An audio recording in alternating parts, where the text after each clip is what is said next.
Halo semuanya, ini dia yang kalian tunggu-tunggu. Karena kali ini kita akan melanjutkan kembali alur cerita manhwa Dewa Iblis Chu yang tidak boleh ditonton oleh adik-adik yang masih berusia di bawah 13 tahun. Karena episode terbaru tayang setiap hari Rabu, itu pun kalau tidak ada aral melintang. Dan sebelum lanjut ke videonya, Mimin mau bilang, gak usah nagih episode-episode terbaru jika kalian belum like dan komen di video ini. Dan tanpa banyak berbasa-basi lagi, kita langsung saja menuju ke pembahasannya. Cerita berlanjut. Setelah empludan di episode sebelumnya, mereka tidak langsung pulang ke rumah masing-masing karena masih merasa kelelahan, dan Hua Luopei pun berkata, pertemuan bintang kuno Taichi akan dibuka tahun ini, paling cepat sekitar 5-6 bulan. Chuxiu bertanya, apakah Masterku Kim Eng Di akan ikut juga?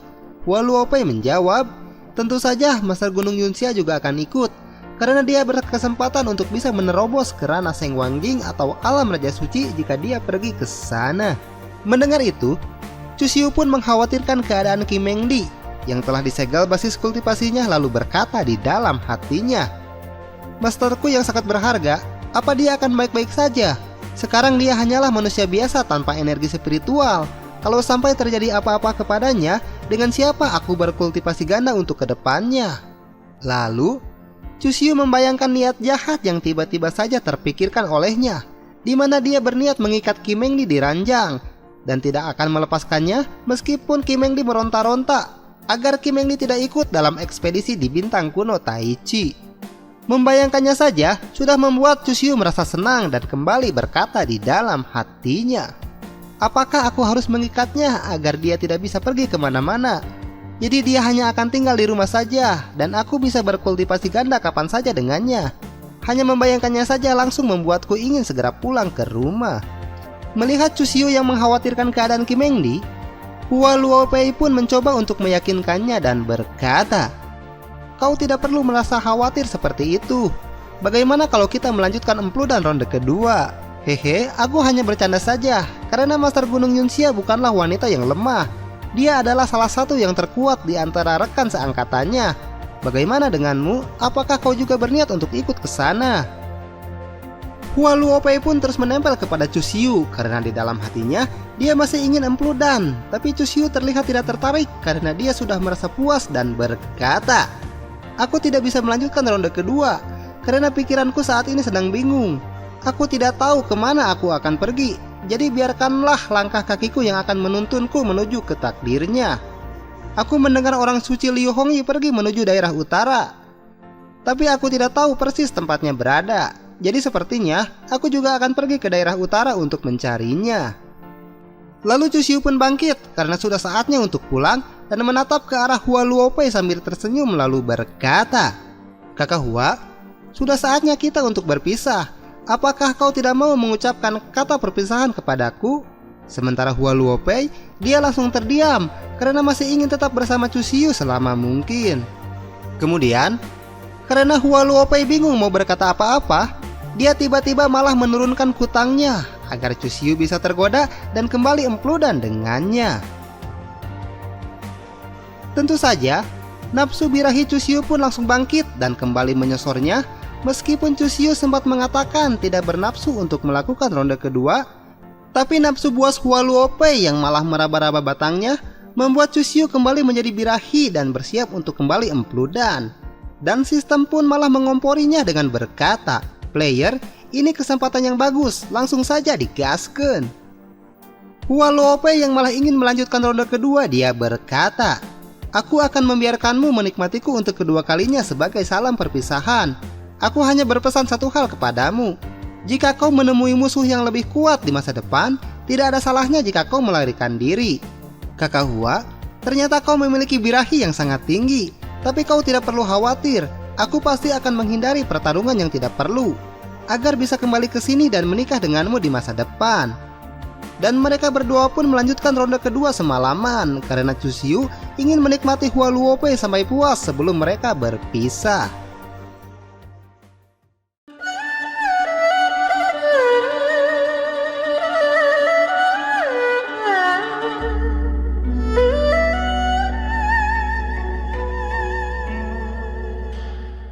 Setelah merasa puas empludan dengan Hua Luopei semalaman, Chu Xiu pun kembali ke rumahnya di Gunung Yunxia, dan terlihat di depan pintu gerbang ada 2 orang wanita yang datang ke sana untuk menemuinya.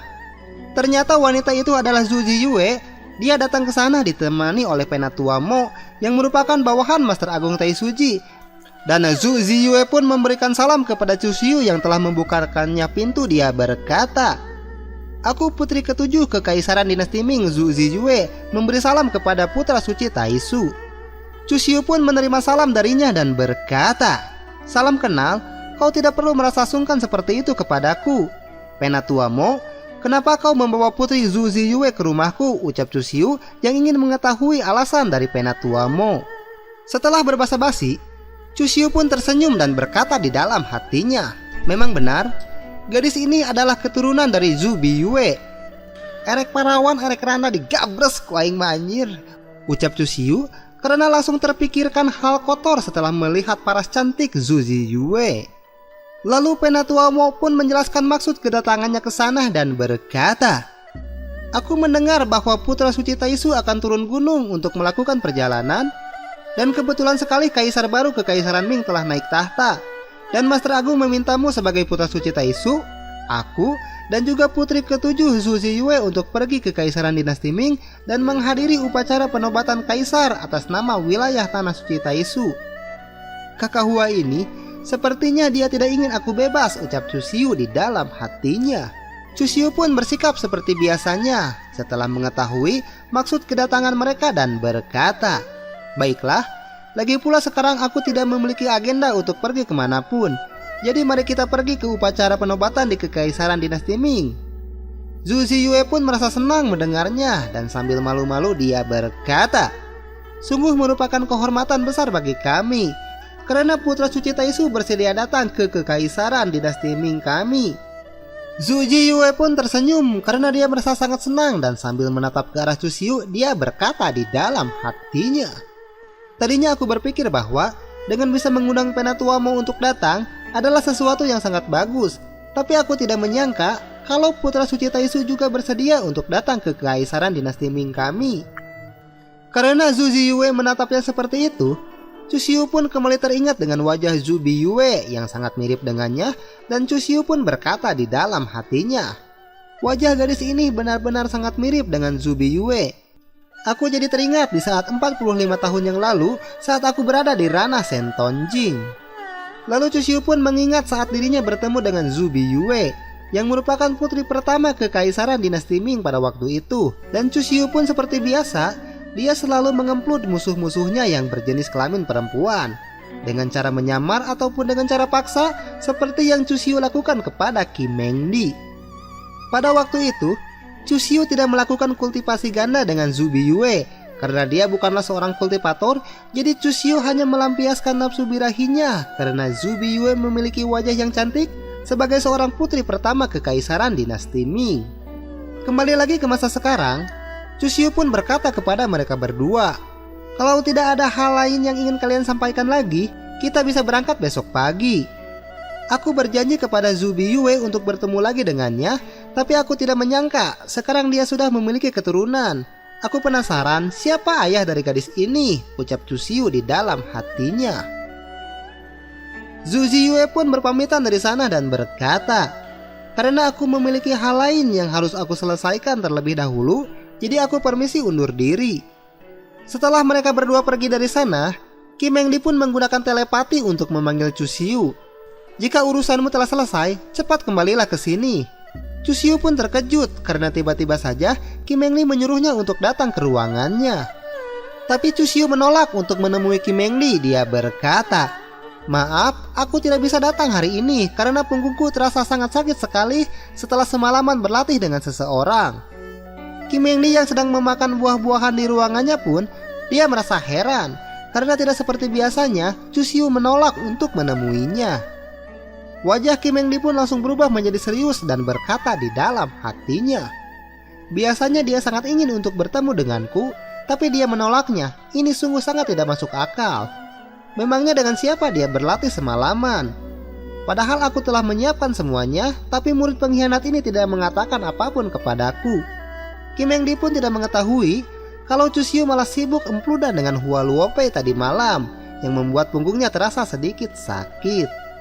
Kemudian, karena Cusiu menolak untuk menemuinya, Kim Eng Di pun pergi ke ruangan penyimpanan untuk mengambil sesuatu di sana.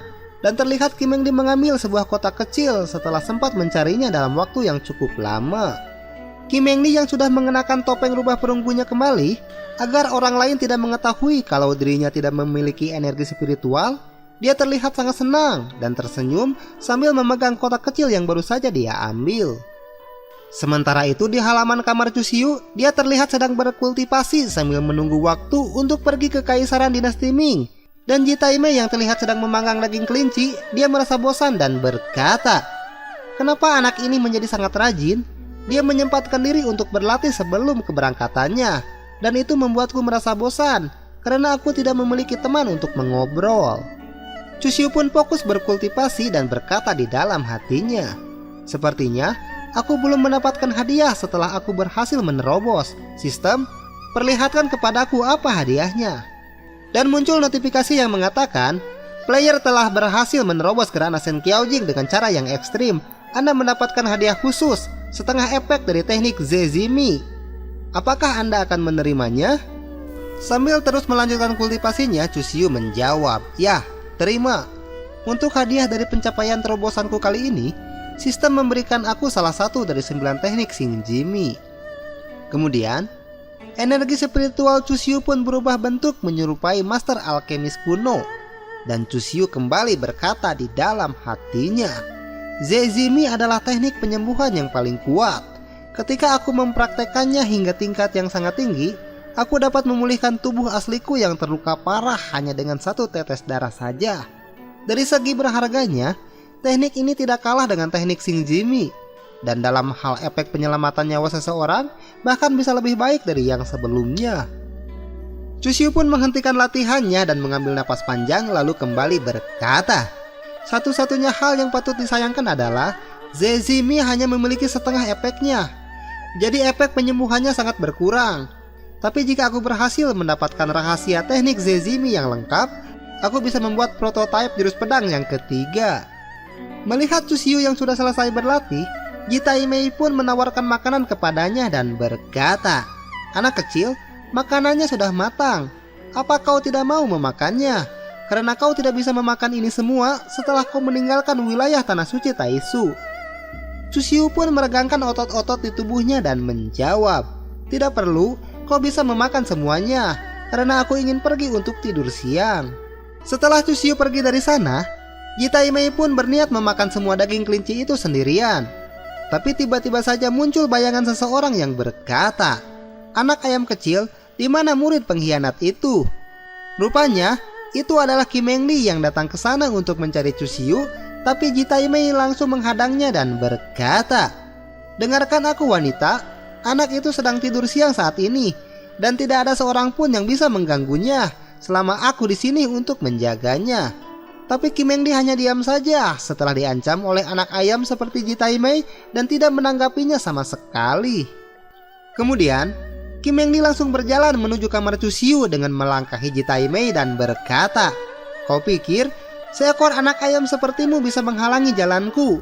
Dan daging ayam yang dipegang Ji Taimei pun langsung terjatuh entah kemana setelah Kim Eng Di dengan berani melangkahinya.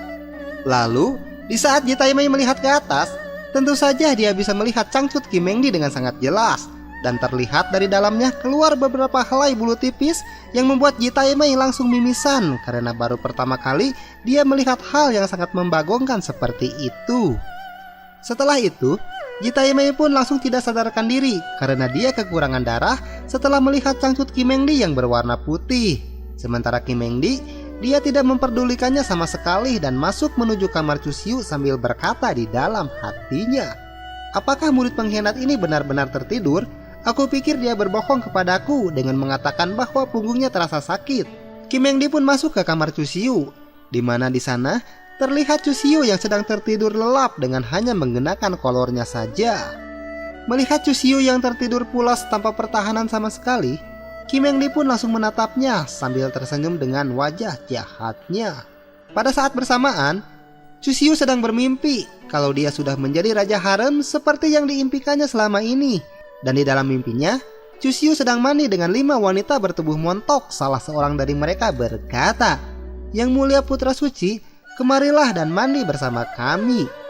Tentu saja, Chusyu pun langsung melompat ke dalam kolam mandi sambil membuka handuknya, dan terlihat batangnya yang sudah meneteskan air liur setelah melihat ada 5 wanita montok di depannya. Dan Chusyu pun berkata, "Gadis-gadis, aku segera datang."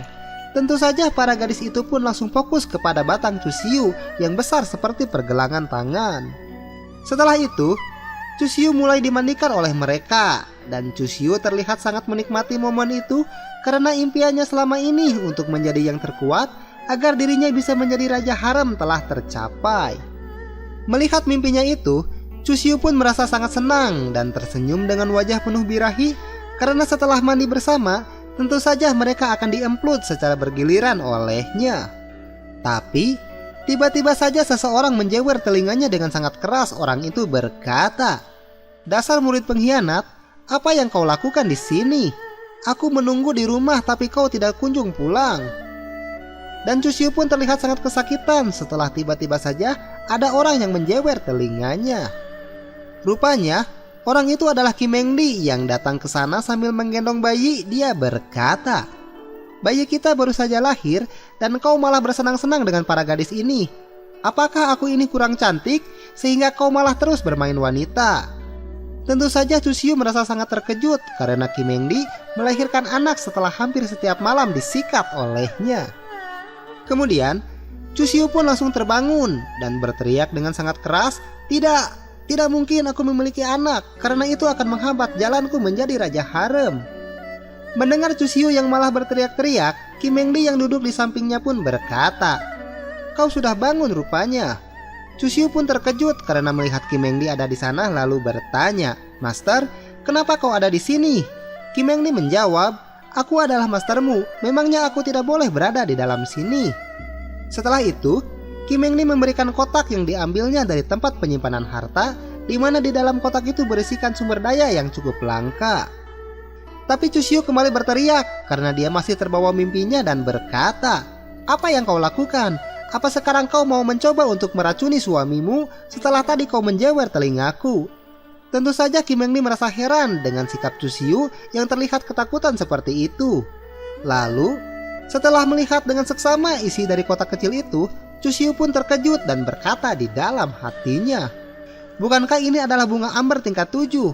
Rupanya Master datang ke sini untuk membantuku agar aku bisa berkultivasi lebih baik lagi." Kemudian, Kim Mengdi pun berdiri dan berniat pergi dari sana lalu berkata, "Sebagai seorang master, tidak ada yang bisa aku ajarkan kepadamu, dan kau akan turun gunung besok pagi. Anggaplah ini sebagai hadiah perpisahan dariku." Chusyu pun bangkit dari ranjang dan berkata, "Master, tetaplah di sini bersamaku." Lalu, Chusyu pun langsung memegang tangan Kim Mengdi yang berniat pergi dari sana setelah memberikan bunga amber tingkat 7 sebagai hadiah perpisahan. Setelah itu, Chusyu langsung memeluk Kim Mengdi sambil meremas pantatnya yang membuat wajah Kim Mengdi langsung memerah dan berkata, "Murid pengkhianat, apa yang sedang kau lakukan? Kenapa juga aku tidak boleh pergi dari sini?" Sambil tersenyum dengan wajah jahatnya, Chusyu berkata, "Yang barusan Master berikan kepadaku adalah bunga amber tingkat 7 kan? Menurut legenda di laut yang sepi, air liur paus naga tingkat suci perlu menjalani katalisis selama puluhan ribu tahun sebelum dapat mengembun menjadi bunga amber tingkat 7. Benda ini sangatlah berharga." Dengan wajah yang terlihat malu-malu, Kim Mengdi bertanya, "Memangnya ada yang salah dengan itu?" Chusyu pun langsung berniat untuk menyosor Kim Mengdi dan kembali berkata, "Master, semakin hari kau terlihat semakin cantik. Karena kau telah memberikan hadiah yang sangat berharga seperti ini, tentu saja aku harus membalas kebaikanmu ini dengan cara membuatmu merasa sangat puas." Kim Mengdi pun langsung merasa birahi setelah bibir Chusyu berada sangat dekat dengannya. Tapi sebelum mereka empludan, ceritanya malah bersambung. Aduh, kayak kerame-ramena.